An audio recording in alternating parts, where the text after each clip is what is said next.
Children, the politics of 1990s had three main highlights: Mandal, Mandir and Market. Let us discuss them one by one.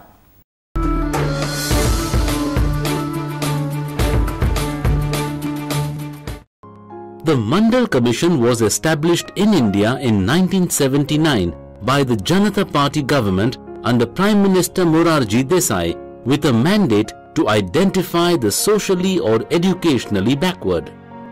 It was headed by Indian parliamentarian B.P. Mandal.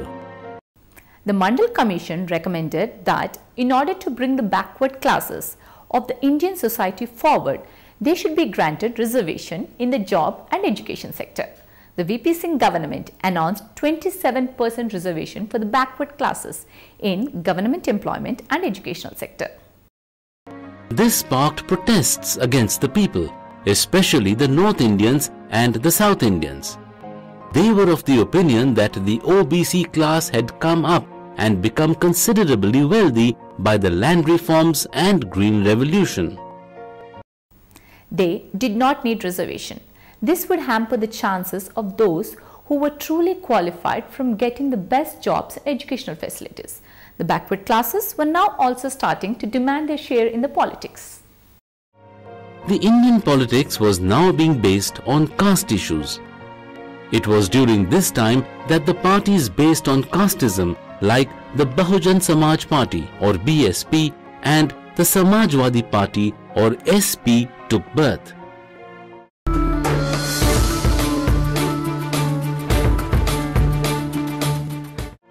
Bharatiya Janata Party is the political party that one regards as the custodian or guardian of the Hindu values and culture.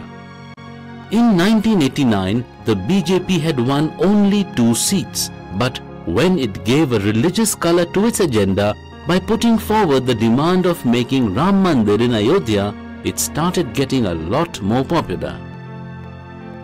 In 1990, when the BJP leader L.K. Advani was arrested on way to Ayodhya while Rath Yatra, BJP withdrew its support from the VP Singh government. Fresh elections had to be called. Rajiv Gandhi was killed while campaigning for these elections. His killing helped the Congress win because of the sympathy wave in the favor of his family. Though the BJP could not win, but the number of its seats had gone up to 120 in the Lok Sabha elections of 1992. In 1991, when the VP Singh government fell, India was facing a serious economic crisis. The reserve of its foreign exchange had totally depleted.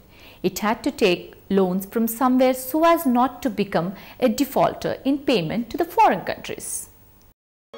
In 1992, when the Congress-led government under the leadership of P.V. Narasimha Rao came into power, they took loans from the International Monetary Fund to pay back their dues.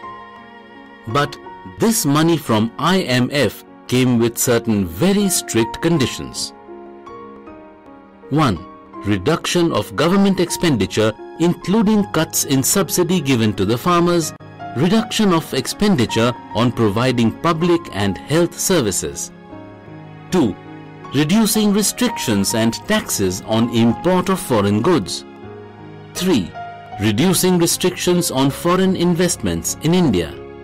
4. Privatization of sectors like telephone, banking, airlines, etc. These measures forced the Indian business to compete with the global manufacturers.